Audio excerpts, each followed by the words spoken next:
Students, ये inverse trigonometric function का एक न्यू लेक्चर। इसमें हम 4.8 एक्सरसाइज को कवर करेंगे और 4.8 एक्सरसाइज से पहले एक एग्ज़ाम्पल है, जिस एग्ज़ाम्पल में मोस्टली डाउट आता है, कन्फ्यूजन आता है स्टूडेंट्स को जब वो क्वेश्चन करते हैं। तो इसी क्वेश्चन को मैंने सबसे पहले पिक किया है। इसके अलावा 4.8 एक्सरसाइज में हम फर्स्ट पार्ट, फोर्थ पार्ट और 8th पार्ट बताएंगे। फर्स्ट, फिफ्थ और 8th पार्ट मैंने इसलिए सेलेक्ट किया है जिससे फर्स्ट और फिफ्थ और 8th के जो डिफरेंट टाइप्स हैं वो आ जाएं और इससे सारे क्वेश्चन 1 to 8 तक या 1 to 10 तक जितने भी पार्ट हों उनको कंप्लीट कर लो। सेकंड का ये जो सेकंड क्वेश्चन है ये बोर्ड एग्जाम में आया हुआ है और उसके बाद फोर्थ क्वेश्चन। थर्ड और फोर्थ एक ही जैसे क्वेश्चन है, तो फोर्थ मुझे थोड़ा डिफरेंट लगा इसलिए फोर्थ को बता दूँ। और सबसे डिफरेंट ये एग्जाम्पल नंबर 13। तो इस क्वेश्चन को देखेंगे। इस क्वेश्चन में sine inverse x plus sine inverse y plus sine inverse z is equal to pi दिया है और प्रूफ करना है x root of 1 minus X square, y root of 1 minus Y square, z root of 1 minus Z square is equal to 2x/z। अब जैसे ही student इस question को देखते हैं, जिन्होंने थोड़ा बहुत इनवर्स ट्रिग्नोमेट्रिक फंक्शन को पढ़ा है, उनको लगता है कि हम sign inverse x plus sine inverse y का फॉर्मूला लगा दें और इस फॉर्मूले को लगाने के बाद फिर साइन इनवर्स z के साथ जो वैल्यू निकल के आए उसको सॉल्व कर दें और सॉल्व करने के बाद आंसर आ जाएगा। इतना इजी नहीं है ये क्वेश्चन, इस तरह से नहीं होगा।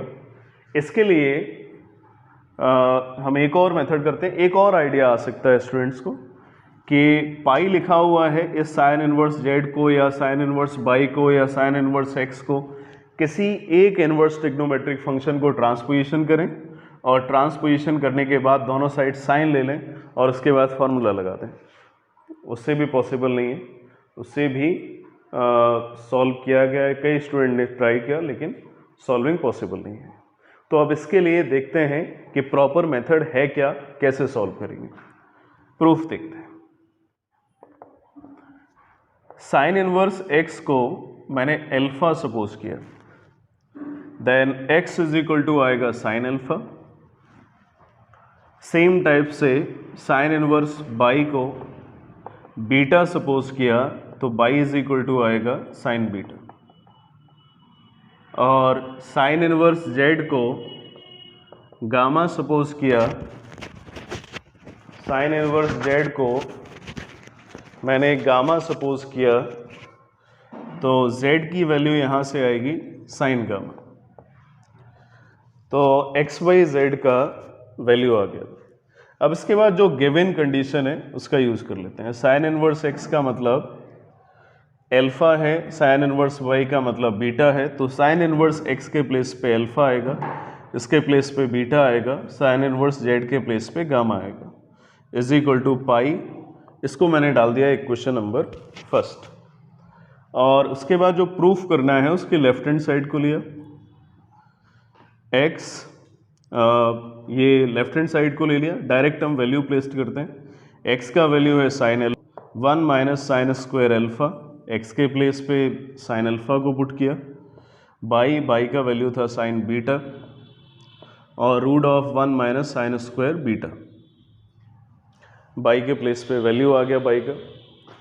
z का वैल्यू था साइन गामा और root of 1 minus sine square gamma. Then sine alpha, 1 minus sine square alpha means cos square alpha और root of cos square alpha means cos alpha, plus sine beta, root of 1 minus sine square beta का मतलब cos square beta और root of cos square beta means cos beta, sine gamma और same type से ये cos gamma है। अभी तो इसमें कोई फॉर्म लग नहीं रहा है लेकिन इतना समझ में आ रहा है कि साइन और कॉस दोनों के एंगल सेम है। जब एंगल सेम है तो 2 का डिवाइड और 2 का मल्टीप्लाई सारे टर्म में कर दिया। अगर बाहर मल्टीप्लाई करेंगे तो सारे टर्म में मल्टीप्लाई होगा। 2 sine alpha cos alpha, 2 sign beta cos beta, 2 sine gamma cos gamma. Then half of 2 sin alpha cos alpha means 2 sin A cos A का formula sin 2A, 2 sin beta cos beta sin 2 beta, 2 sin gamma cos gamma means sin 2 gamma. तो अब इसमें 3 terms आ गए हैं, sin 2 alpha, sin 2 beta, sin 2 gamma. तो पहले हम 2 terms को ले लेते हैं स्टार्टिंग के, और इसमें sine c plus sine d का फॉर्मूला आ रहा है, और sine c plus sine d के फॉर्मूले में आता है 2 sine a plus b by 2 into cos a minus b by 2।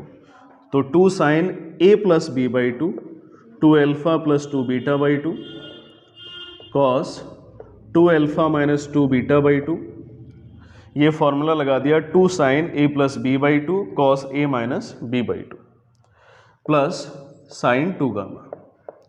एक स्टेप इधर और हो सकता है, देख लेते हैं।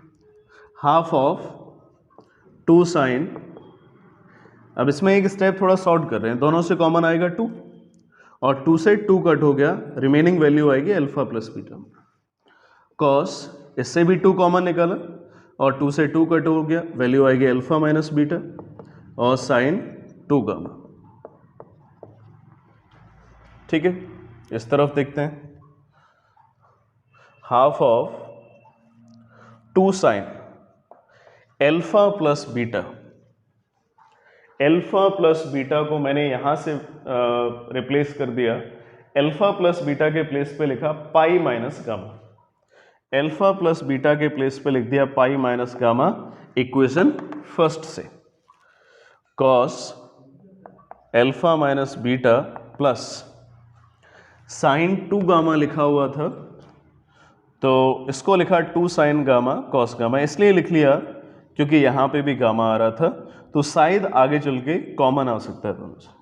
Half of 2 sine pi minus gamma, pi minus theta, pi में चेंज होगा नहीं, सेकेंड क्वाड्रेंट में आएगा तो साइन पॉजिटिव होगा, साइन गामा आएगा।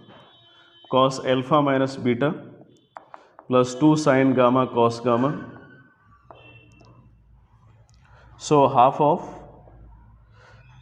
2 साइन गामा, दोनों से कॉमन आ रहे, कॉमन निकाल दिया 2 sine gamma, remaining value cos alpha minus beta plus cos gamma, 2 से 2 कट हो गया, साइन गामा,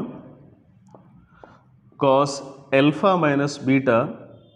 अब देखो यहाँ पे अल्फा माइनस बीटा आ रहा है, यहाँ पे गामा आ रहा है। रूल क्या होता है मैथ्स का, जितने कम वेरिएबल हों ऑपरेशन के साथ जो टर्म्स आए उसमें जितने कम वेरिएबल हों ये सॉल्विंग उतनी सिंपल हो जाती है। तो इसमें 3 वेरिएबल हैं, तो वेरिएबल जितने पॉसिबल हो सकता है उतने मिनिमाइज कर लो। गामा के प्लेस पे मैंने वैल्यू प्लेस कर दिया, या गामा को रिप्लेस कर दिया pi minus cos pi minus alpha plus beta. अब ये ब्रैकेट के अंदर जो दोनों टर्म्स देख रहे हो, इन दोनों टर्म्स में अल्फा बीटा और यहाँ पे भी अल्फा बीटा आ गया।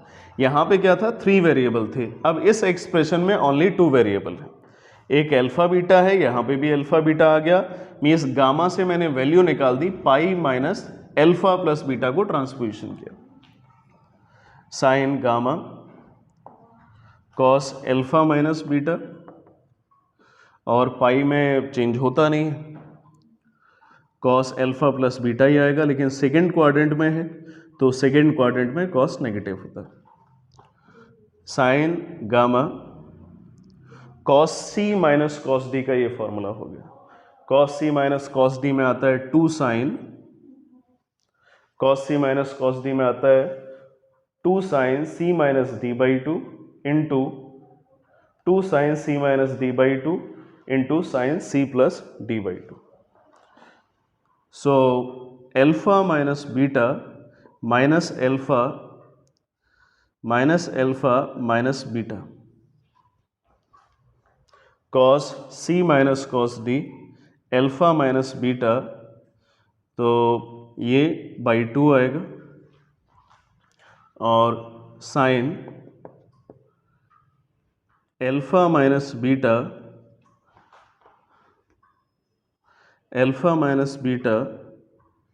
Alpha plus beta by 2। ये कॉस सी माइनस कॉस डी था, 2 sine c plus d by 2 लगा दिया। अगर हम यहाँ पे चाहें तो सी प्लस डी बाई 2 लिख सकते हैं और यहाँ पे डी माइनस सी बाई 2 लिख सकते हैं। अगर यहाँ पे हम डी माइनस सी बाई 2 लिखेंगे तो alpha plus beta minus alpha plus beta आ जाएगा। मैं फॉर्मूला साइड से लिख के दिखा देता हूँ। Cos C minus cos d is equal to 2 sine c plus d by 2 और sine d minus c by 2, यानी पहले दोनों का एडिशन होगा और फिर बाद वाले में से पहले वाले को माइनस कर देंगे। यही किया है, पहले वाले और बाद वाले को पहले ऐड कर दिया और फिर बाद वाले में से पहले वाले नंबर को माइनस कर दिया। अब यहाँ से बीटा कट होगा और यहाँ से एल्फा कट हो जाएगा। सो साइन गामा 2 बाहर निकाल दिया मैंने into sine 2 alpha by 2, alpha and alpha 2 alpha by 2, 2 से 2 कट हो गया, एल्फा आ गया।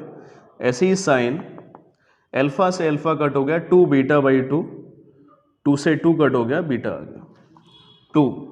साइन गामा का देखो, अब इधर देखते हैं, साइन गामा का वैल्यू z था तो z लिख दिया। साइन एल्फा का वैल्यू x था तो यहाँ पे x आ गया। साइन बीटा का वैल्यू y था तो यहाँ पे y आ गया। ओवरऑल 2x बाई जेड, यही राइट हैंड साइड था।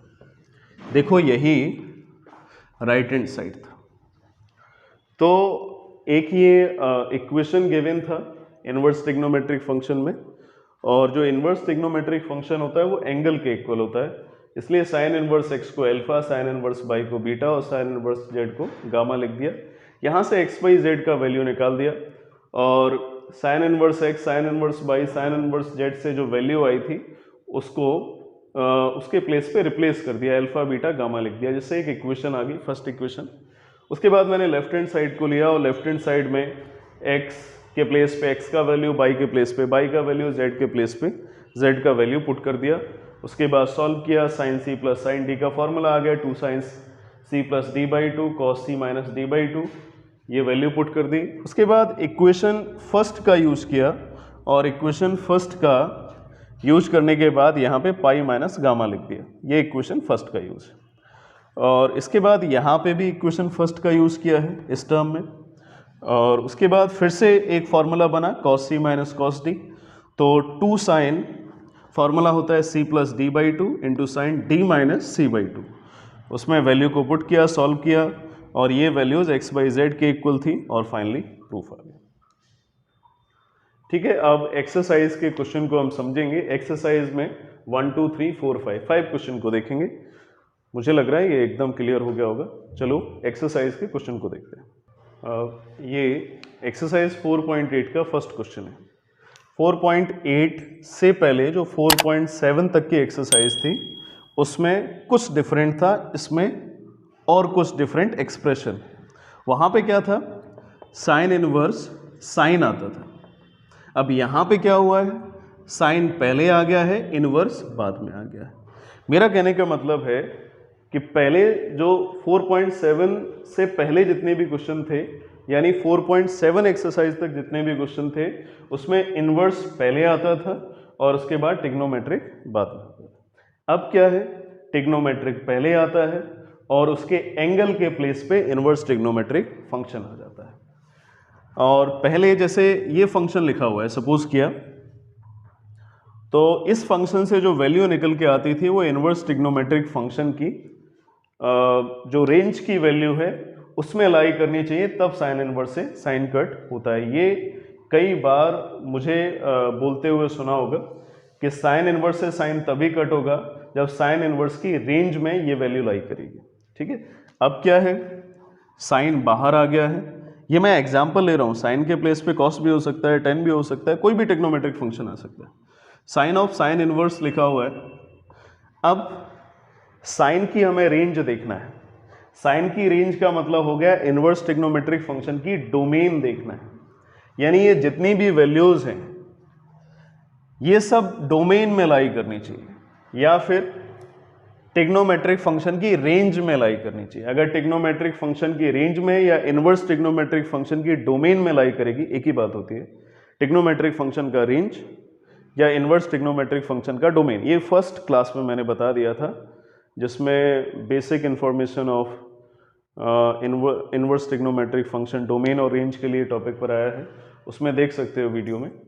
तो अगर साइन बाहर होगा और इनवर्स अंदर होगा तो साइन का हमें रेंज देखना पड़ेगा, मीन्स ट्रिग्नोमेट्रिक फंक्शन का रेंज या इनवर्स ट्रिग्नोमेट्रिक फंक्शन का डोमेन, एक ही बात होती है। लेकिन मैं इसमें एक थोड़ा सा सीक्रेट बताऊं कि इस टाइप के जितने भी क्वेश्चन हैं उसमें डोमेन और रेंज मैंने बोला तो है देखना पड़ेगा, लेकिन ये ऑलरेडी ट्रिग्नोमेट्रिक फंक्शन की रेंज और इनवर्स ट्रिग्नोमेट्रिक फंक्शन की डोमेन में होते ही है, तो ज़्यादा प्रॉब्लम नहीं है। लेकिन जब इनवर्स बाहर आ जाता है, इनवर्स बाहर आ जाता है और कुछ नंबर लिखा हुआ है कॉस इनवर्स ऑफ कॉस, तो ज़रूर हमें रेंज में देखना पड़ता है, क्योंकि 4.7 एक्सरसाइज तक ऐसे ही क्वेश्चन किए जिसमें रेंज को देखना पड़ा है। और बहुत सारे क्वेश्चन थे, मुझे लग रहा है 80 to 90% ऐसे क्वेश्चन होंगे जिसमें रेंज को चेक करना पड़ा है और रेंज से बाहर थे फिर रेंज में लेके आए, ठीक है। लेकिन ऐसा इसमें प्रॉब्लम नहीं है, जब भी साइन बाहर आए तो ऐसा कुछ सोचना नहीं, ठीक है, डायरेक्ट हमें सिंप्लीफाई करना है। अब जैसे फर्स्ट क्वेश्चन देखते हैं, सॉल्यूशन फर्स्ट क्वेश्चन का देखें। फर्स्ट क्वेश्चन में साइन ऑफ साइन इनवर्स लिखा हुआ है 7/25। अब मैंने बोला कि अगर साइन का फंक्शन बाहर आता है तो हमें कुछ सोचना नहीं है, अगर साइन इनवर्स आता तो हमें रेंज में देखना पड़ता। तो अभी इसमें सोचना नहीं, साइन बाहर लिखा हुआ है यानी ट्रिग्नोमेट्रिक फंक्शन बाहर लिखा हो तो कुछ सोचना नहीं, साइन से साइन इनवर्स कट होगा, 7/25 ये आंसर हो गया डायरेक्ट, ठीक है। अगर साइन इनवर्स बाहर होता तो रेंज में लाई कर रहा है या नहीं कर रहा है तो देखना पड़ता, तब एंगल की वैल्यू निकल के आती। अब सेकंड क्वेश्चन है कॉसेक कॉस इनवर्स ऑफ 3/5। अब ये थोड़ा डिफरेंट, इधर कॉसेक लिखा हुआ है, इधर कॉस लिखा हुआ है। अगर इधर कॉसेक है और यहाँ पे भी अगर कॉसेक आ जाता तो ये दोनों कट हो जाते।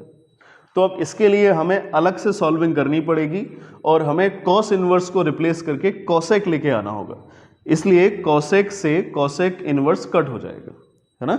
कॉस इनवर्स को रिप्लेस करके हमें कॉसेक को लेके आना है, जिससे कॉसेक से कॉसेक इनवर्स कट हो जाए। अब इसको हम देखते हैं कि कैसे कॉसेक इनवर्स बनाते हैं। ये फर्स्ट क्वेश्चन है न्यू मेथड का, थोड़ा ध्यान से समझना।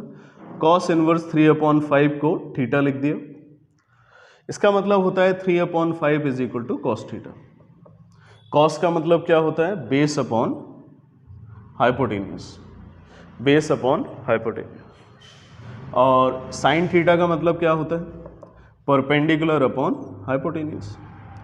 पाइथागोरियन ट्रिपलेट से अगर बेस 3 है, हाइपोटेन्यूज 5 है तो परपेंडिकुलर 4 होगा, ठीक है। तो परपेंडिकुलर 4 आ गया, हाइपोटेन्यूज 5। बेस 3 है, हाइपोटेन्यूज 5 है, इसका मतलब परपेंडिकुलर 4 होगा, क्योंकि trigonometric function right angle triangle के लिए आते हैं। तो बेस 3 है, हाइपोटेन्यूज 5 है, तो परपेंडिकुलर 4 होगा, तो साइन थीटा की वैल्यू आ गई 4/5। तो कॉसेक थीटा की वैल्यू आएगी 5/4। साइन और कॉसेक रेसिप्रोकल होते हैं। Then theta is equal to cosec inverse 5/4। अब देखो कॉस इनवर्स 3/5 थीटा के इक्वल था और थीटा कॉसेक इनवर्स 5/4 के इक्वल है।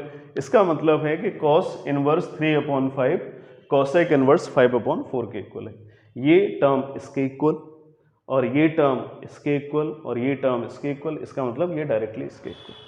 अगर हम इन दोनों इक्वेशन को कंबाइन कर लें तो दोनों में थीटा आ रहा है, इसका मतलब ये दोनों इक्वल होगा, मींस कॉस इनवर्स 3/5 इक्वल होगा कॉसेक इनवर्स 5/4 के। तो कॉसेक इनवर्स 5/4। अब कॉसेक से कॉसेक इनवर्स कैंसिल हो जाएगा, हमें इसका इनवर्स ट्रिग्नोमेट्रिक फंक्शन का डोमेन नहीं देखना है, ठीक है। इनवर्स का, अच्छा ये ध्यान रखना है, इसमें जब भी कोई भी ट्रिग्नोमेट्रिक फंक्शन बाहर आएगा तो ऐसा कुछ चेक नहीं करना है, ठीक है। ये ऑलरेडी इस तरह से क्वेश्चन दिए जाते हैं कि ये इनवर्स ट्रिग्नोमेट्रिक फंक्शन की डोमेन या ट्रिग्नोमेट्रिक फंक्शन की रेंज में लाई ही करेंगे। तो थर्ड क्वेश्चन देखो, कॉस ऑफ tan इनवर्स 24/7 ये कॉस है, यहाँ पे अगर कॉस इनवर्स आ जाए तो सॉल्व हो जाए। तो देखते हैं क्या करेंगे। कॉस है, कॉस इनवर्स बनाना है। टेन इनवर्स 24/7 को लेट कर लिया थीटा के इक्वल, तो 24/7 आएगा टेन थीटा, और टेन थीटा होता है perpendicular upon base. Pythagorean triplet से अगर परपेंडिकुलर 24 है, बेस 7 है, तो हाइपोटेनियस 25 होगा। हाइपोटेनियस 25 होगा। अब कॉस है तो कॉस इनवर्स चाहिए, तो इसलिए टेन थीटा तो आ गया, और कॉस थीटा को निकाल लेते हैं। तो कॉस थीटा आएगा बेस अपॉन हाइपोटेनियस। बेस था 7 और परपेंडिकुलर 24, बेस 7, तो हाइपोटेनियस आएगा 25। Then theta is equal to cos inverse 7/25। Tan inverse 24/7 theta के इक्वल है, और थीटा कॉस इनवर्स 7/25 के इक्वल है। इसका मतलब टेन इनवर्स 24/7 कॉस इनवर्स 7/25 के इक्वल है।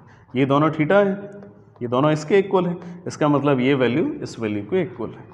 कॉस ऑफ कॉस इनवर्स 7/25, तो कॉस इनवर्स, कॉस से कॉस इनवर्स कट होगा 7/25।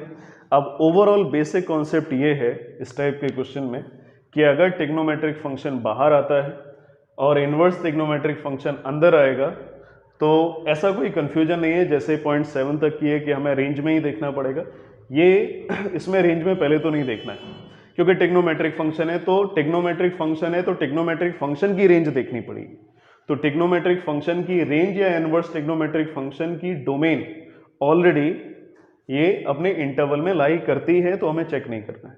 तो उसके बाद अगर साइन है, साइन इनवर्स है, तो डायरेक्ट कट होगा, और अगर डिफरेंट है तो इस तरह से सॉल्विंग करके हम मैच कर सकते हैं, और कॉसेक को कॉसेक बना सकते हैं, कॉस को कॉस बना सकते हैं, या टेन को टेन, टेन लिखा हुआ है तो टेन बना लेंगे, या डिफरेंट है तो सॉल्व करके मैच करा लेते हैं।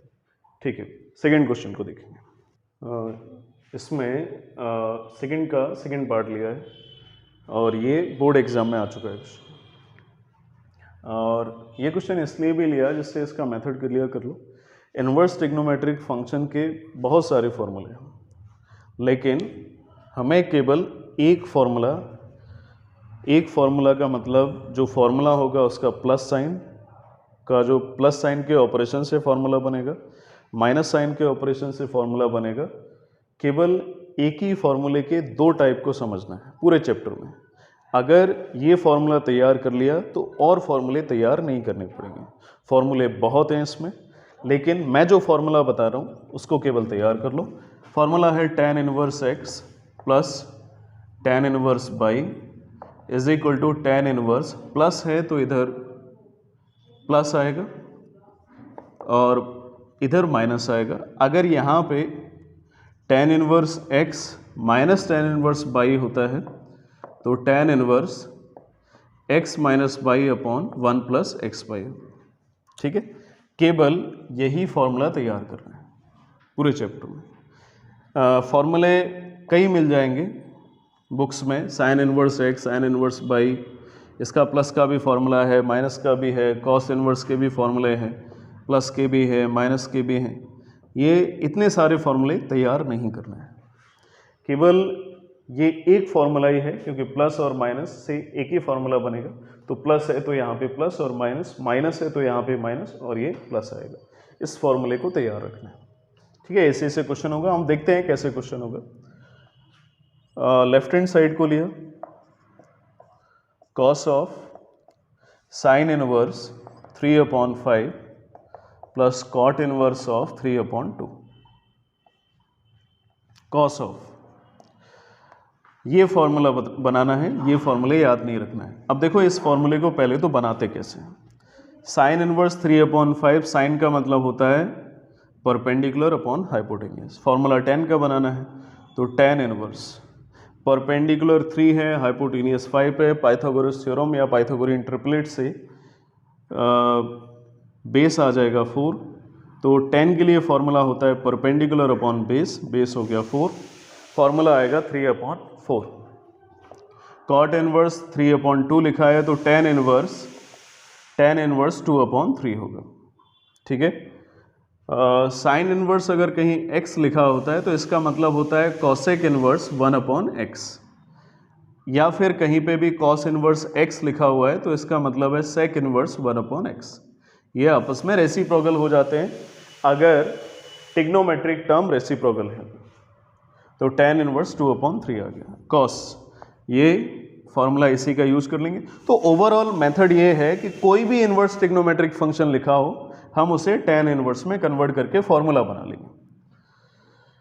tan inverse x plus tan inverse y tan inverse 3/4 plus 2/3 whole upon 1 minus 3/4 into 2/3 x plus y upon 1 minus x y cos tan inverse 4 और 3 का एलसीएम लिया 12, 4 3 जा 3 3 जा 9, 3 4 जा 4 2 जा 8 होल अपॉन इसका भी एलसीएम आएगा 12 डिनोमिनेटर का 12 और 3 2 जा 6। मैंने कट नहीं किया, इसलिए कट नहीं किया क्योंकि डिनोमिनेटर डायरेक्टली कट हो ही जाएंगे। तो cos tan inverse of 9 and 8 17 और अपॉन 6। जैसे अभी फर्स्ट क्वेश्चन किया था वही कॉन्सेप्ट आ गया, कॉस है यहाँ पे कॉस इनवर्स आ जाए तो ये कट हो जाए। तो देखो इसको लेट कर लिया, tan inverse 17/6 is equal to theta, then 17/6 is equal to tan theta. अब tan थीटा होता है perpendicular upon base, perpendicular upon base होगा तो हाइपोटेनियस की वैल्यू क्या आएगी 17 स्क्वायर प्लस 6 स्क्वायर। 17 का स्क्वायर होता है 289 और 6 का स्क्वायर होगा 36। 6 और 9 15 और 8 3 11 112 और ये 3 आ गया 325। तो 325 आ गया। तो 325 का हमें देखना पड़ेगा कि स्क्वायर रूट इसका होता क्या है। तो 325 ये 5 से डिविजिबल होगा, 5 6 जा 30 आ गया, 5 जा 25, 5 13, ये 13 आ गया। तो 5 का तो पेयर बना, तो ओवरऑल इसकी वैल्यू आएगी 5√13। ये हाइपोटेनियस आ गया। परपेंडिकुलर और बेस दिया था, हाइपोटेनियस निकाल लिया है, और कॉस है, कॉस इनवर्स बन जाए तो कॉस की वैल्यू निकाल लेते हैं। Cos theta is equal to base upon hypotenuse होता है, बेस है 6 और हाइपोटेनियस निकाल लिया है 5/√13। यहाँ से जब थीटा की वैल्यू निकालेंगे तो आएगी कॉस इनवर्स 6/5/√13। इसी वैल्यू को हम पुट कर देते हैं बिकॉज tan इनवर्स 17/6 थीटा के इक्वल है और थीटा आ गया कॉस इनवर्स 6/5/√13 के, तो ये वैल्यू इस वैल्यू के इक्वल होगी। Cos inverse 6/5√13। तो कॉस से कॉस इनवर्स कट होगा, कॉस जब बाहर लिखा हो तो कुछ चेक नहीं करते हैं रेंज, तो 6/5√13। हाँ देखो, कॉस अगर बाहर लिखा हुआ है, कुछ भी बाहर लिखा हुआ है, लेकिन हमें केवल यही फॉर्मूला लगाना है। ज़्यादा फॉर्मूला के चक्कर में रहोगे तो ज़्यादा कन्फ्यूजन आएगा, क्योंकि बहुत फॉर्मूले हैं 12th क्लास के लिए। 11th क्लास के फॉर्मूले भी हमें तैयार करने होते हैं 12th क्लास के लिए। तो जितने कम से कम फॉर्मूले याद रखो उतना ज़्यादा बेटर है। कम फॉर्मूले से ज़्यादा क्वेश्चन हो जाए उससे बेटर क्या है। तो साइन इनवर्स को tan इनवर्स में कन्वर्ट कर लिया, कॉट इनवर्स को भी tan, और कुछ भी होता है उसको भी tan इनवर्स में कन्वर्ट कर लेते हैं। केवल tan इनवर्स में ही कन्वर्ट करना है, tan इनवर्स का ही हमें फॉर्मूला लगाना है और उसी फॉर्मूले से सॉल्व हो जाएगा question.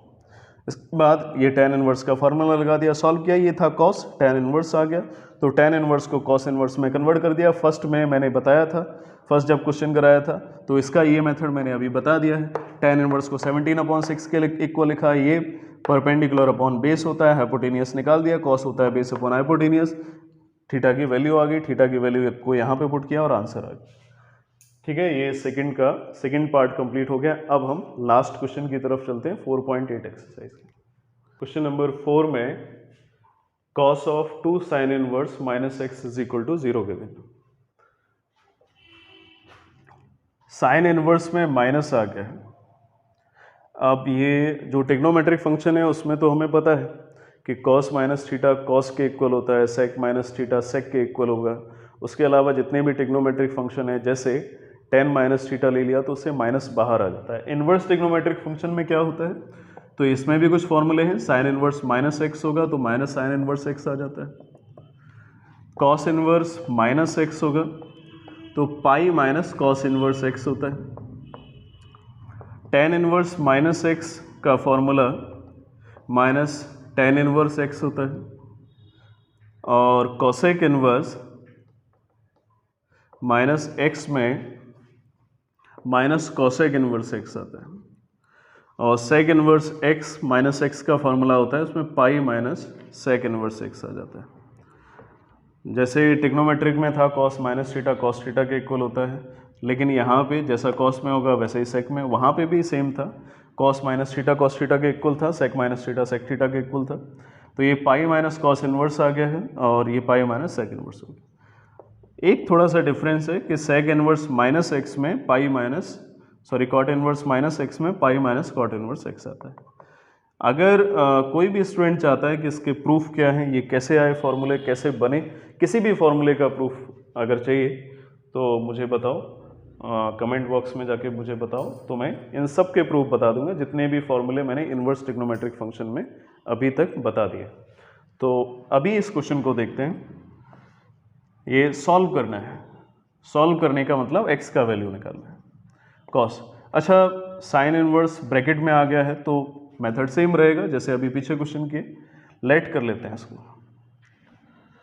Sign inverse minus x is equal to theta ले लिया, इसको यहाँ पे मैंने रोक दिया और एक स्टेप इसका देख लेते हैं। Cos of two sine inverse minus x होता है, माइनस बाहर आ जाता है, एक्स आएगा इज इक्वल टू 0, और कॉस ये तो एंगल होता है, ये पूरा एंगल है, और माइनस लगा हुआ है तो cos minus theta cos theta होता है। ठीक है, जो मैंने स्टार्टिंग में इस क्वेश्चन के बताया था कि कॉस माइनस थीटा होता है तो कॉस थीटा आ जाता है, यानी माइनस चला जाता है, इज इक्वल टू 0। अब यहां से साइन इनवर्स एक्स को सपोज कर लेते हैं, माइनस को नहीं, क्योंकि माइनस के लिए मैंने फॉर्मूला इसमें लगा दिया है। अब सपोज करते हैं x इज इक्वल टू होगा sine theta, x is equal to sine theta ले लिया। अब देखो cos of 2 sine inverse x का वैल्यू था थीटा, थीटा आ गया is equal to 0, cos 2 theta हो गया। अब साइन थीटा की तो वैल्यू हमें पता है, कॉस की कोई वैल्यू पता नहीं है, तो कॉस 2 थीटा को ऐसा कन्वर्ट करो कि साइन के टर्म में आ जाए जिससे साइन की वैल्यू आ जाए। तो कॉस 2 थीटा के प्लेस पे लिखा 1 minus 2 sine square theta is equal to 0। X के टर्म में आना चाहिए क्योंकि एक्स का हमें आंसर निकालना है, सॉल्व करना है। 1 माइनस 2 साइन थीटा का वैल्यू था एक्स, एक्स स्क्वायर आ गया is equal to 0, 2x square is equal to 1, then x square is equal to 1 by 2, so x is equal to 1 by root 2 plus minus, ये मेरा answer हो गया। एक जो थर्ड क्वेश्चन कराया, सेकंड क्वेश्चन कराया, उसमें फॉर्मूला बताया था, केवल उसी फॉर्मूले को याद रखना है थर्ड वाले क्वेश्चन में, उसके अलावा कोई फॉर्मूला नहीं। ज़्यादा फॉर्मूले मत तैयार करो, ज़्यादा प्रॉब्लम आएगी। जो मेन फॉर्मूले हैं उन्हीं को याद रखो, जितने कम फॉर्मूले याद रखोगे उतना कम कन्फ्यूजन आएगा, पेपर में भूलने के चांसेस कम रहेंगे।